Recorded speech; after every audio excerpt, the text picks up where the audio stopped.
Tema e ditës në ambientin sportiv shqiptar është etnik. Bruti, në mediat qarkulloi lajmi se 21 vjeçari Malishevës është ftuar nga ana e Shqipërisë A për 2 takimet e marsit. Bruti ka qenë me shiritin e kapitenit e Kosova U21 dhe padyshim që një zhurmë me tillë kalimin te kuqezinjt ka ngjallur debat dhe reagime, ashtu siç në fakt nuk do të duhej. Gjithmonë më shumë po shtohen zërat se ky lojtar ka kaluar te Shqipëria jo për shkak të dashurisë së tij të madhe për ngjyrat kuqezi, por për shkak të menaxherit dhe karrierës. Brutit i është siguruar një mundësi kalimi në Rusi dhe duhet të merrte pasaportën shqiptare për të pasur më shumë lehtësira. Megjithatë jemi ende në një tymnaj të madhe, ku asnjë informacion nuk është i konfirmuar dhe mbi të gjitha ka ende dyshime nëse kjo ftesë ka ardhur nga Shqipëria A apo nga jo Elban Bushit.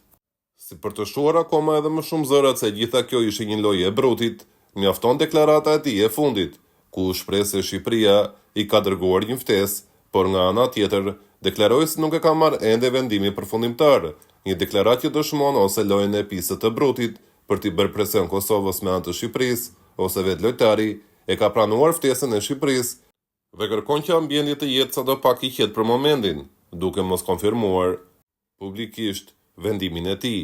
Por në këtë moment, Bruti është tema e fundit që duhet të diskutohet përpara deklaratës skandaloze të trajnerit të Kosovës U21, Afrim Toverlani, për Gazeta Ekspres. Ky i fundit i quan lojtarët që zgjedhin Shqipërinë dhe lën Kosovën si tradhtar, ndërsa nga ana tjetër i quan lojtarët si Xhaka dhe Shaqiri që lën Kosovën për Zvicrën si ambasador. Nuk është hera e parë që Toverlani flet në një mënyrë shumë të keqe dhe me një gjuhë urrëtie karshi Shqipërisë. E ka bërë shpesh edhe në të kaluarën, dhe për fat të keq, një njeri i tillë është trajneri i Kosovës U21, dhe për fat akoma edhe më të keq, nuk është austriak dhe as gjerman, por është shqiptar dhe e di shumë mirë historinë tonë. Po, etniku na ka thënë që po e zgjedh Shqipërinë për shkak të pasaportës shqiptare, përmes të cilës mund të transferohet më lehtë në Rusi. Lojtarët tanë po mashtrohen nga disa menaxhera që po i joshin dhe po i mashtrojnë. Nuk kam koment për këta lojtarë që po tradhtojnë Kosovën dhe po luajnë me punën, mundin dhe djersën tonë.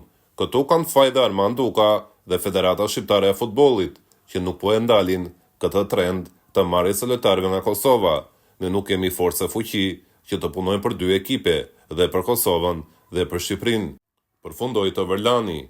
Për te situatës së etnikut dhe vërtetësisë në lidhje me këtë teori, është e pafalshme se si trajneri i Kosovës U21 mund të quajë tradhtar lojtarët që zgjedhin Shqipërinë. Madje Toverlani ka kërkuar edhe nga Armand Duka që të mos marrë me lojtarët shqiptar të Kosovës, sepse kjo nuk është moralisht e lejueshme, dhe pastaj janë po këta njerëz që sulmojnë kreun e Federatës Shqiptare të Futbollit se po bashkëpunon me Serbinë për organizimin e Europianit. Sa paradoksale, ndërkohë që sulmojnë Shqipërinë me rastin e parë që i jepet. Toverlani duhet të kërkojë falje.